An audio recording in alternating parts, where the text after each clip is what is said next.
السلام عليكم ورحمة الله وبركاته. بسم الله الرحمن الرحيم. الحمد لله رب العالمين. الحمد لله خالق الخلق باسط الرزق فالق الإصباح ذي الجلال والإكرام والفضل والإنعام، الذي بعد فلا يرى وقرب فشهد النجوى تبارك وتعالى. وأشهد أن لا إله إلا الله وحده لا شريك له، وأشهد أن محمدا عبده ورسوله.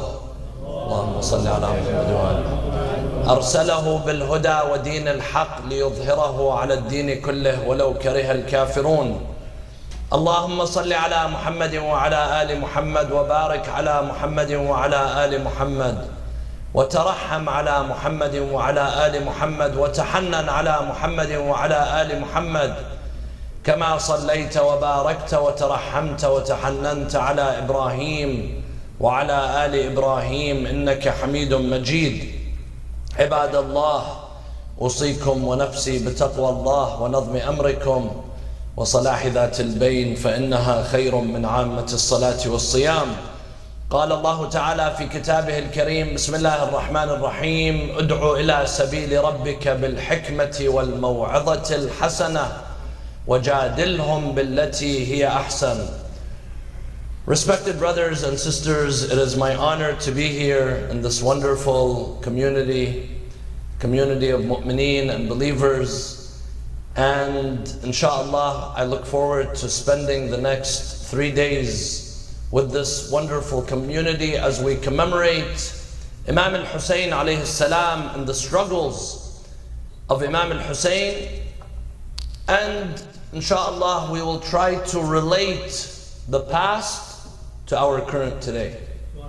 Because remembering Imam al-Hussein without applying the teachings of Imam al-Hussein in our life today, and without addressing and relating the problems and the challenges that we deal with today, then it's just remembering the past. And that's not what is intended of the remembrance of the prophets and the anbiya and the imams, and especially the story of Imam al-Hussein in the Quran. My dear brothers and sisters, we are living in an age of globalization.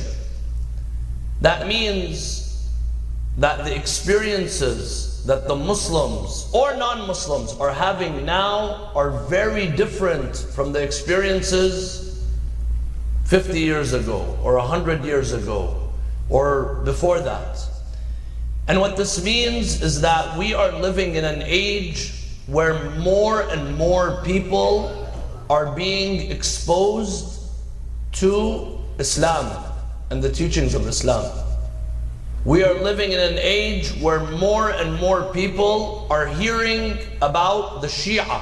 Who are these Shia?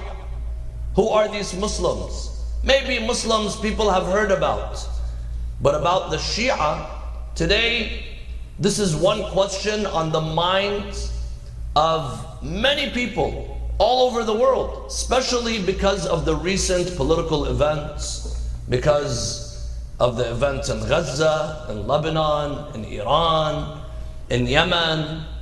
Across the world, people, if you're watching the news, if you're following what's going on, and you see that, for example, when Gaza was being massacred, there were a small group of Muslims that stood in defense of what is going on.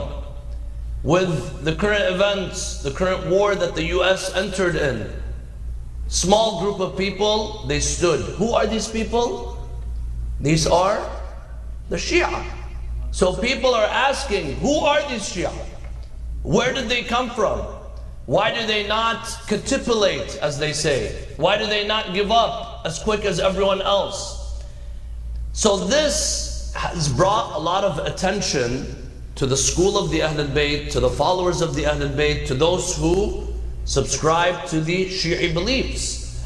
And this experience that we are facing right now, this is something that in the past Muslims did not experience, because now we are dealing with globalization. Now we are dealing with everyone hearing about Tashayyu'. In the past, probably not many people heard about who the Shias are. What do they believe in? What gives them this conviction? Who is Imam al-Hussein? Why is there so much? Just a few days ago, Elon Musk, he reposted or he shared a picture of a procession in one in the UK, and then a few days after that he shared in Dearborn, Michigan, of thousands of people coming out to remember Imam Hussein. So my dear brothers and sisters, this brings us to ask a very important question, or this brings us to address a very important issue. And that is, now that people are exposed to the Shia in a way that they were not exposed to just 10 years ago, or 20 years ago, or more than that, what is our responsibility? What is my duty today when people are asking, who are the Shia? What do they believe in? What is their faith? Do I even have a responsibility? Because some people will tell you, you know what, let's just close the door and we'll sit in the masjid, in the Husayniyah, and we'll do our own practices, and we do not, basically, we're just thinking inside the box. We just live inside the box. From an Islamic perspective, no. From an Islamic perspective, we have to do that which all of the prophets did, that which all of the awliya and the awsiyat did, and that is, id'u ila sabili rabbik, invite for the sake of your Lord, and seize every single opportunity, every single chance that you have to let people know and expose people to the reality of tashayyu', the reality of Islam, because unfortunately a lot of people, especially in this country, they have the wrong perspective of who is a true Muslim. They have the wrong perspective of what is tashayyu'. And the current circumstances have given us a unique opportunity that no one before us had, especially we Muslims living in America. In the past, the Shia of Iraq, they're commemorating in their way. The Shia of Iran are commemorating their way. The Shia of Pakistan, and now we're living in a community where you have brought diverse people together and you are exposed to the whole world. So you have an opportunity to let people know who you are. And we need to seize that opportunity, my dear brothers and sisters. And Imam al-Hussein alayhi salam is the best voice. Allahumma salli ala Muhammad. Imam al-Hussein alayhi salam is the best voice that will give us a chance to truly represent ourselves and truly show the world who Imam al-Hussein is and what he stood for. So while all eyes are on us, some people, when people are looking at them, what do? They shy away and they distance themselves. Our responsibility, no, it's to be proud of your faith. Be proud of your religion. Be proud that you are a Muslim. Be proud that you are following the Islam of Muhammad and Ali and Fatima and Hassan and Hussein. And Allah subhanahu wa ta'ala tells us this. وَلَا تَهِنُوا وَلَا تَحْزَنُوا وَأَنْتُمُ الْأَعْلَوْنَ إِن كُنْتُم مُؤْمِنِينَ. Yes, no one is denying that the last couple years have been very difficult for the Muslims, have been very difficult for the Shia. There's no denial of that. But these difficult days, they give us an opportunity to express ourselves. These difficult days give us a chance to tell the world who we are. And we have to seize that opportunity by telling people who we are. This is why we should not be apologetic for our faith. We should not be apologetic for our beliefs. If you are following a belief that does not make sense, you're following a belief that hurts other people and harms yourself, then yes, that is a wrong faith. But we are not subscribed to that faith. We are subscribed to a faith that follows logic, follows reason, follows the teachings of the Quran, follows the teachings of prophets before Rasulullah, Isa and Musa and Ibrahim, and follows the teachings of the Ahlul Bayt alayhim salam, who gave everything they had for the sake of Islam. So this is why, my dear brothers and sisters, we need to be proud of our faith. We need to acknowledge that we are living in different times where Eyes are on us. Maybe in the past, people could live in a village, they practice, their whole lives they live in that village, no one looks at them, no one sees them, and then that's it, they move on. Today, everything that you do, the whole world is seeing. So you need to realize that, we need to wake up to that fact. Number two, we need to be proud of our faith. And number three, we need to be good representatives of Islam. This is the duty. Now the question is not whether people are seeing me or not. The question is, am I being a proper representative of my faith? And this is where many Muslims and many of us, we fall short in, my dear brothers and sisters. This is something that we have to accept. We fall short in this. The Ahlul Bayt, they gave their lives, the Prophets, they sacrificed, but then I come here, I say I'm a Muslim and I do something that is truly a misrepresentation of Islam. Why? Because I follow cultures, for example, or because I follow different traditions. I focus on negative things that bring people away from one another. So we need to be true representatives of Islam, because the majority of non-Muslims, the majority of non-Shi'as, non-followers of the Ahlul Bayt, they will probably never meet a marja. They will probably never pick up Nahj al-Balagha. They will probably never pick up the Quran with the tafsir, the authentic tafsir, and read it. But they will probably run into you in the store, at work, your neighbor. They're going to see you. So you are the first representative of your faith. Before the Quran, before Nahj al-Balagha, before they get to know who Imam Ali is and who Imam Hussein is and all of that. Most people don't do research. Most people, they will make a judgment on your faith, on your beliefs by the first 2 minutes that they meet you. And this is why we have a very important duty to represent our faith in a proper way. And here we have role models. We have a role model in Rasulullah sallallahu alayhi wa sallam. A man who attracted more people to Islam because of the way that he lived, not because of his sermons, not because of his khutbahs.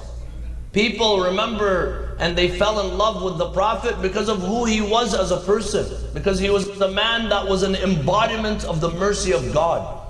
And Allah subhanahu wa ta'ala says this in the Quran, وَمَا أَرْسَلْنَاكَ إِلَّا رَحْمَةً لِلْعَالَمِينَ. In another verse, فَبِمَا رَحْمَةٍ مِّنَ اللَّهِ لِنْتَ لَهُمْ. It was because of the mercy of God that you became easygoing with people and forgiving with people. And this is something that we have to keep in mind. If I want to be a true representative of my faith, then I need to make sure that my akhlaq, my manners, my morality, all of that falls in line with my faith, with the principles that I stand for. And Imam Sadiq alayhi salam, he also says in a hadith,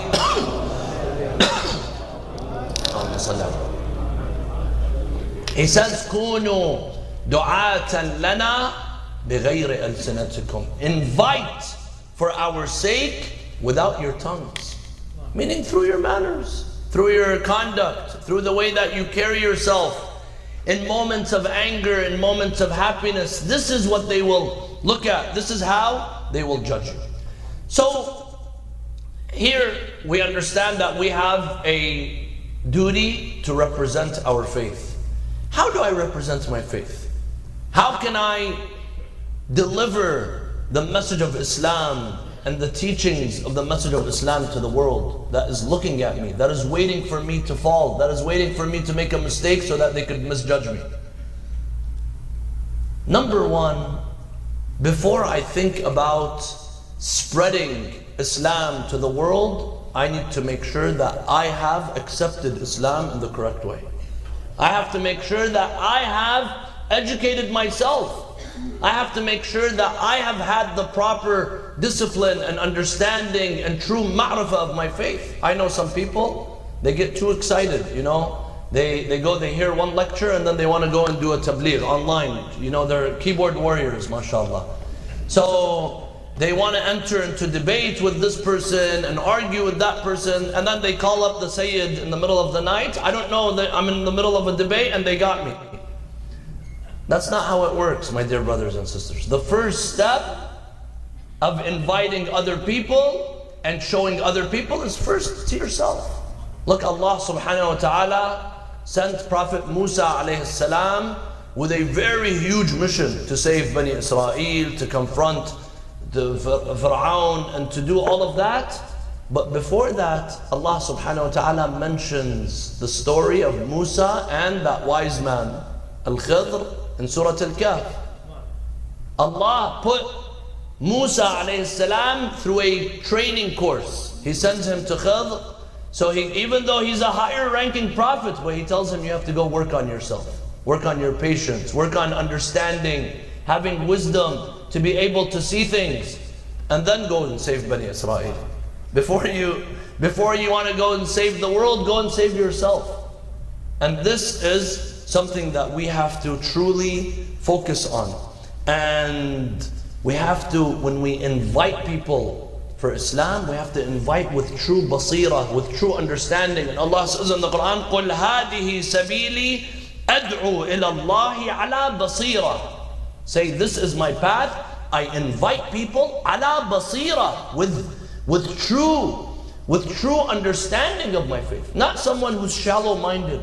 Today you have many people, they memorize one sermon or they memorize a few verses in the Quran and they come and they want to give a sermon.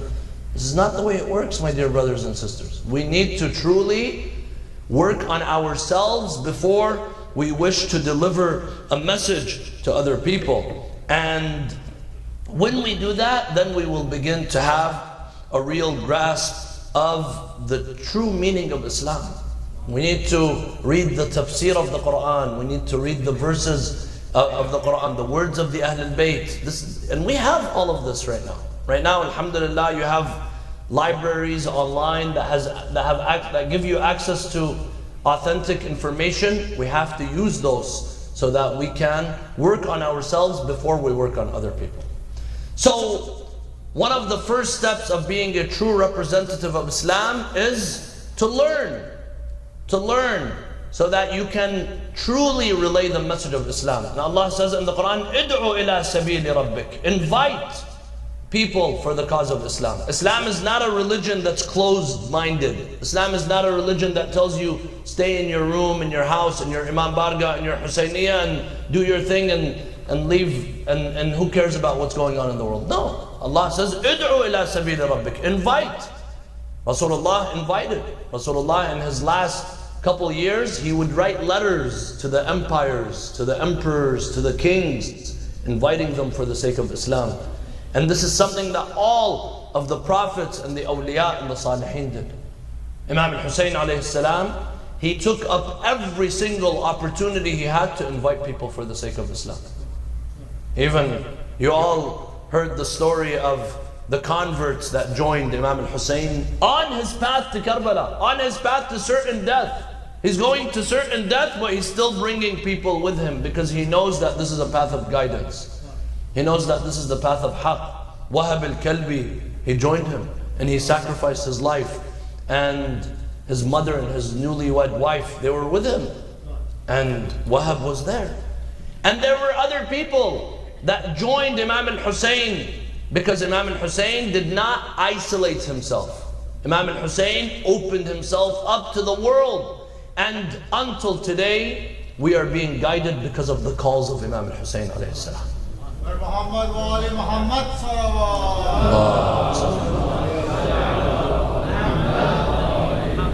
So this is one of the ways that we have to function and operate. Learn Islam and invite people for the sake of Islam. Another very important duty that we have, my dear brothers and sisters, is to not separate Islam from the way that we carry out our conduct. Today, we live in a secular world which tells you go to church on Sunday be a Christian, every day else do whatever you want. And Muslims are falling in this. Friday, I'll be the Muslim, I'll get up, I'll do my ghusl, I'll go to the masjid, and then Saturday night, I'm at the, wherever I am, partying, I'm having fun. This is not the way it works, my dear brothers and sisters. Islam is a lifestyle. Islam is not just something that I choose to be on one day out of the week. Islam is something that I have to embrace every single second and every single day of my life. And the way that we carry out our conduct, that shows us, that is proof of what kind of a Muslim you are. And the best way to invite people for the sake of your Lord is by showing them your akhlaq, your manners, the way that you help out other people, you stand against injustice, stand against the wrong, stand in defense of those who are in need. These are all ways that we can help give a good image to Islam and to the teachings of Islam. Inshallah, I will end this khutbah here and we will carry on with other ways in the second khutbah. Bismillah ar-Rahman ar-Rahim.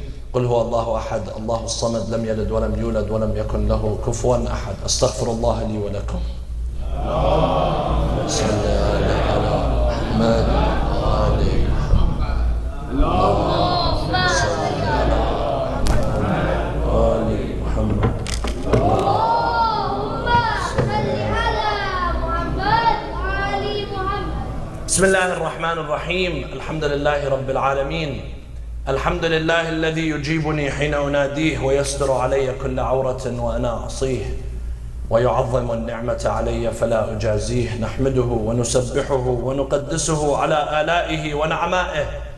من يهد الله فهو المهتدي ومن يضلل فلا هادي له من بعده.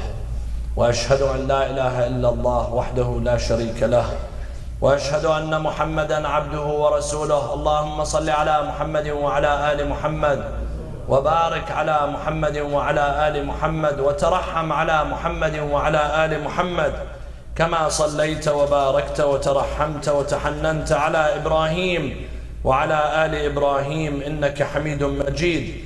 عباد الله، أوصيكم ونفسي بتقوى الله ونظم أمركم وصلاح ذات البين فإنها خير من عامة الصلاة والصيام. اللهم وصل على محمد عبدك ونبيك وصل على علي أمير المؤمنين وصل على الصديقة الطاهرة فاطمة الزهراء سيدة نساء العالمين وصل على سبطي الرحمة وإمامي الهدى الحسن والحسين سيدي شباب أهل الجنة وصل على علي بن الحسين ومحمد بن علي وجعفر بن محمد وموسى بن جعفر وعلي بن موسى ومحمد بن علي وعلي بن محمد والحسن بن علي والحجة الخلف الهادي المهدي عجل الله تعالى فرجه الشريف وجعلنا الله من أنصاره وأعوانه والمستشهدين بين يديه. اللهم صل على. My dear brothers and sisters, we are talking about what are some of our roles and duties towards the current events that we are experiencing. And one of the impacts that we see of the current global crisis, as you call it, the wars, the genocide, whatever is going on, is that there's a lot of attention on the followers of the Ahlul Bayt. There's a lot of attention on the Shia. And many people, they want to know who are these Shia, who are these followers of the Ahlul Bayt. And that means that I have the responsibility to tell people, and we're mentioning that I need to be a good representative of my faith, I need to learn my faith, I need to teach my faith in a proper way by showing the proper conduct and proper akhlaq, because that is the way that the Prophet invited people for Islam. And we need to stand for what our faith truly stands for. Today, Islam, Allah subhanahu wa ta'ala doesn't want you to be just a person who worships. Yes, worshipping is good. Worshipping is wajib. Worshipping is obligatory. But that's between you and God. Allah subhanahu wa ta'ala wants your worship to not be just the goal in your life. Worship is a means to a greater goal. Worship is the vehicle. Worship is not the goal. There are some people, they live their life, they have a checkbox. Today I prayed, today I did this, I gave this. But then they go and their life is totally far from God. I prayed, but that prayer did not impact me. I gave zakat, but that zakat did not change me. I fasted the whole month of Ramadan, but it did not have a real impact on my life. Every single act of ibadah is a vehicle to change my life. And we need to truly ask ourselves, are we becoming changed individuals, or are we just following a routine practice? Unfortunately, many of us, our ibadah have become routine. I do it, I check the box, and alhamdulillah. Yes, this is the bare minimum. This is something that Allah subhanahu wa ta'ala will reward you for doing that. But if I want the greater reward, I need to have my ibadah change me. And if it does, then we will be on the camp of Imam al-Hussein alayhi salam, and we will not be on the camp of Yazid and Ubaidullah bin Ziyad. Because if we ask ourselves a question, did the camp of Ubaidullah bin Ziyad, did the camp of Umar bin Sa'd, did they not pray on the day of Ashura? Probably they prayed. Did they not fast? No, they probably fasted. Did they not read Quran? Some of them probably did read Quran. But what was the difference then? What's the difference? One group of people stood with Imam al-Hussein on one side, and one group of people stood on the total opposite side, killing the grandson of the Prophet. This same scenario, we are experiencing it today as a Muslim community.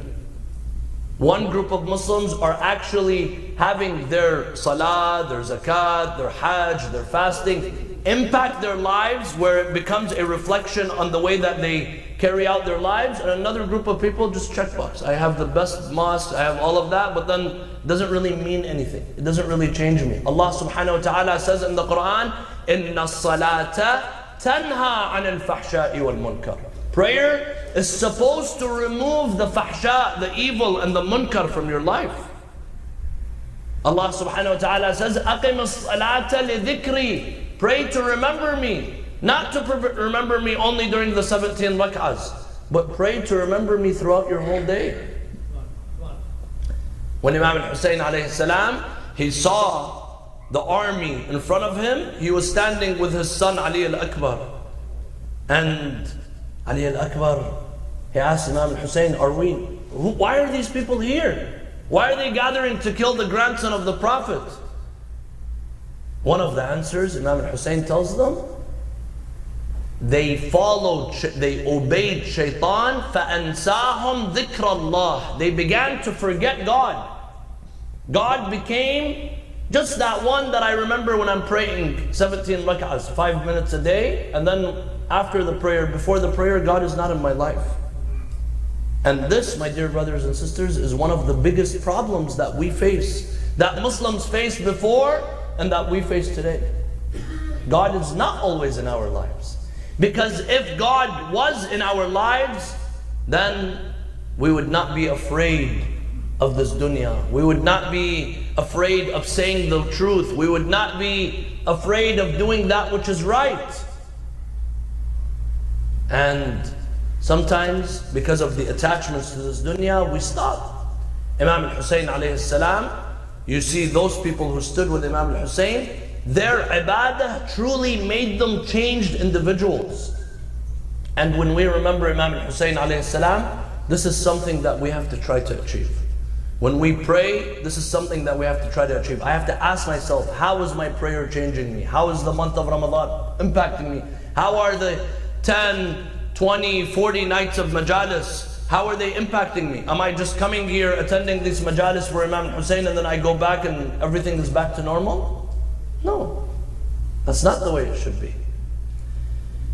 From the ways that you see the ibadah changes a person is that they will be different. Look, Imam al-Hussein alayhi salam on the day of Ashura, he exemplified not only that which someone who is being a representative of faith, he defended the faith, but he also defended humanity. He defended that which humanity stands for. There are several things that Imam al-Hussein did that shows that he was a man that is a humanitarian. Even that's why you see even non-Muslims, they respect Imam Hussein. When the opportunity came to begin the war. Zuhair ibn al-Qayn, he tells Imam al-Hussein, let me shoot Shimr ibn al-Jawsham. Thank you, brother. Tells him, let me shoot him with an arrow right before the battle began. He tells him, let me shoot him with an arrow. Imam al-Hussein says, no. إِنِّي أَكْرَهْ أَنْ أَبْدَأَهُمْ بِقِتَالٍ. I don't want to be the one that initiates the battle, even though he knows exactly what that man will do. When Imam al-Hussein alayhi salam, he showed them the generosity. You know, the army of Al-Hurr, when they intercepted the army of Imam al-Hussein, this was before they reached Karbala. Imam al-Hussein alayhi salam, he had water with him. He had more water. The other army was traveling through the desert. They had ran out of water. Imam al-Hussein, he tells his men, give them water and even give their horses water. From the very water that they deprived Imam al-Hussein of. This is humanity. This is what Imam al-Hussein stood for. When Imam al-Hussein alayhi salam saw that the men on his camp are dying, Imam al-Hussein did not show any class, social status. This is why you see on the day of Ashura, you find the Arab and the non-Arab and the Persian and the black, and all, they were in support of Imam al-Hussein alayhi salam. And Imam al-Hussein alayhi salam, they say that when John, who was a black freed slave, when he fell, they say that Imam al-Hussein alayhi salam, he put his body on the body of John, and he put his face on the face of John, the same way he treated his own son Ali al-Akbar. This is from the, thank you brother, this is from the akhlaq of Imam al-Hussein alayhi salam. So we have to, inshallah, try to bring these lessons of Karbala, these lessons of Imam al-Hussein to today, the time that we are living in today. Today, as a Muslim, as a Shia, can I be silent in the face of injustice? No, I can't. And Imam al-Hussein teaches me, and he reminds me every year that you cannot. It's not that you can choose, oh, let's stay silent or not. No, you can't stay silent in the face of injustice. When I see oppression, can I afford being silent? No, of course not. I have to speak out. And this is why we see all eyes are on the Shia today. Because groups of the Shia, not all, groups of the Shia have stood and have paid a very heavy price. And today we are witnessing that. Today we are witnessing the price that the Shia and the Mu'mineen have given, scholars and shuhada, they have given for the path of staying true to their message and staying true to the Quran and staying true to the message of Islam and the message of the Ahlul Bayt. And this is what we have to do, my dear brothers and sisters. This is what we must continue doing. Always take a stance against injustice, wherever it may be.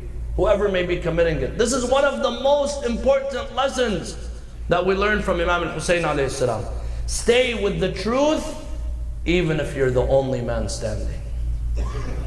And this is what he did. This is what he did. He was the only man standing until they killed him. But the truth does not die. The truth does not die when a physical body dies. The truth and the haqq does not die. Allah subhanahu wa ta'ala will keep it. The same way Allah subhanahu wa ta'ala kept the name and the legacy of Imam al-Hussein alive in our minds and in our hearts today. 1400 years later, more and more people remember Imam al-Hussein. That is the biggest indicator that the haqq does not go. The haqq, the truth, will never die. Injustice dies. Oppressors die. But the haqq does not die. We ask Allah subhanahu wa ta'ala to give us the strength to always stand with the haqq and to be good representatives of our faith, representatives of Rasulullah and of Islam and of the Imams of the Ahlul Bayt, representatives that will pass the message and the legacy of Imam al-Hussein and the Ahlul Bayt to the world, so that everyone will have an opportunity to be guided by Imam al-Hussein alayhi salam, by the light of Imam al-Hussein. All you have to do is show them the light. All you have to do is direct them to the light, and when people see the light, they will embrace it. No one will reject the light.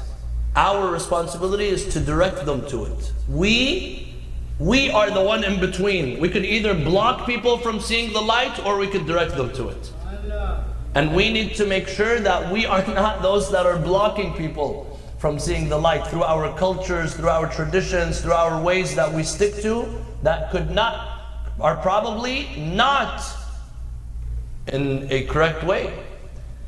My dear brothers and sisters, inshallah we will continue the majalis tonight and until Sunday night, inshallah I will be with this beloved community.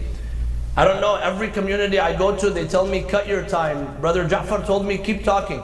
So I think we've had enough now. Inshallah we will talk, we will continue in the later nights, inshallah.